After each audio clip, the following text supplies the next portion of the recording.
So when you approach your machine, it's going to look pretty much like this. You're going to want to take the screws out of the front panel. Gently take the front panel off. It might be a little bit stuck because of the button, so just kind of gently pop her off. It is a pain to get this back on, but it is possible, so don't panic. Just finesse it. Be patient with it. So there'll either be a screw here or a screw here holding this hinge shut. You take either this screw or this screw out.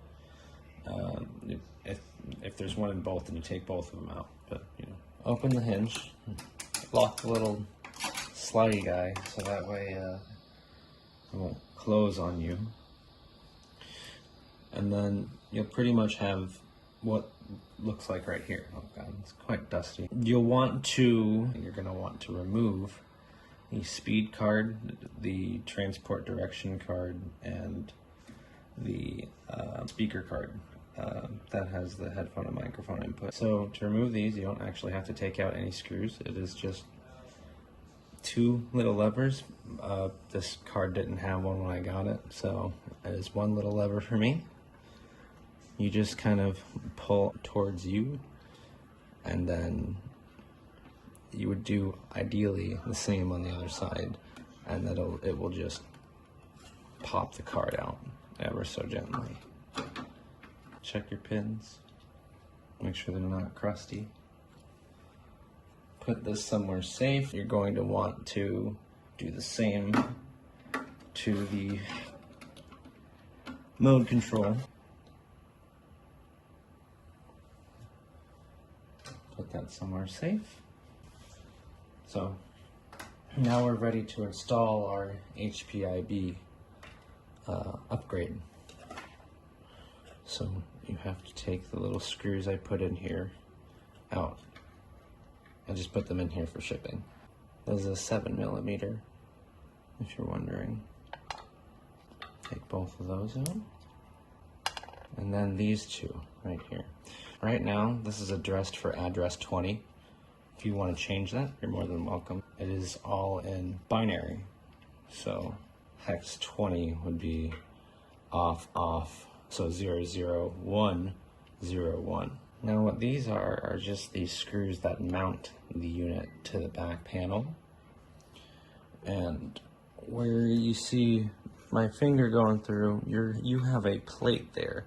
You're gonna have to remove the screw on the other side that is securing that plate and making sure that there's no obstructions. Now there's two cables that go with this. There's the data line, which is very, very fragile. And then you have the power. Gently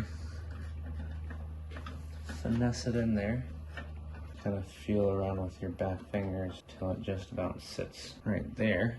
I'm not going to screw it in because I've already uninstalled it, but then you would screw the two, all the holes should line up back there to allow you to screw this back onto there. The more important part is where the power and the data line goes. This was a bit scary. You have to kind of really push on these wires and make sure not to bend these. When you put this in here, you're going to want the pins facing that way and then pressure going this way on the cable. It will be able to go in there, and it should just barely make it in without bending any of the pins.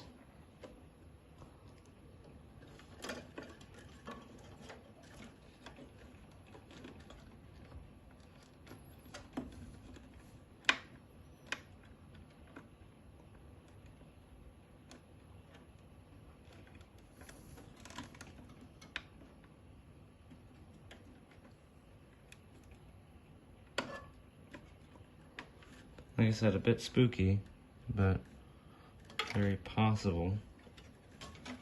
Need to remove the audio card. Let me do that really quick. These screws are very tiny, so they do like to run off. Just make sure, keep track of where they are. The nice thing about these boards is that they have this little loop that is mounted to the metal of the bottom of the board. So you can put your finger in there, put your thumb on the edge here, and just wiggle back and forth until it comes out. Be very careful with those capacitors because there's a sharp edge there and you can skim that board. So I'm gonna feed this wire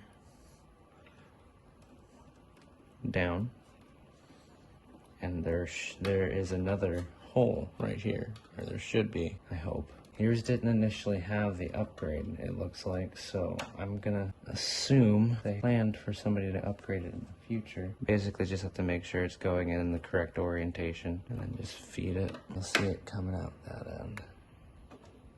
See? There we go.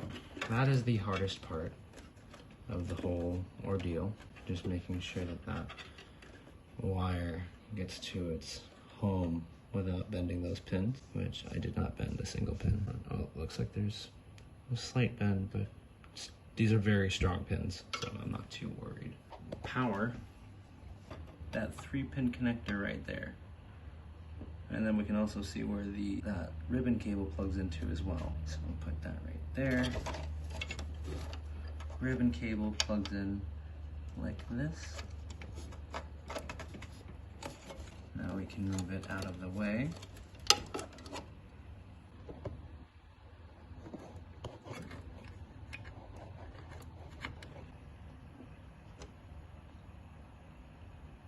There we go.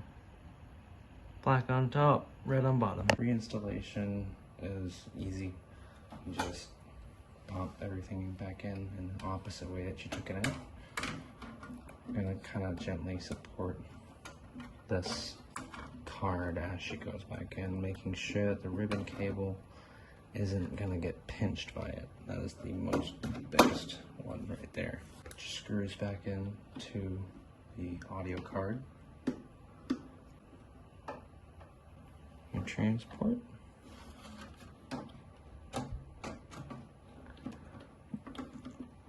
This guy, the back of the PCB goes up, just as a reminder. I mean, you'll figure it out. It won't plug in the other one.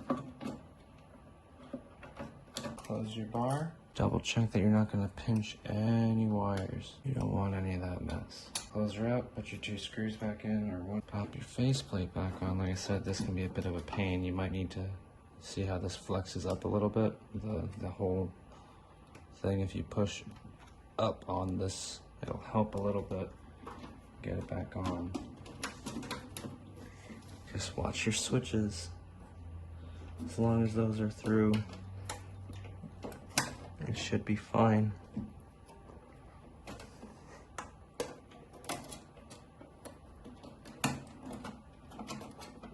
Alright, here we go.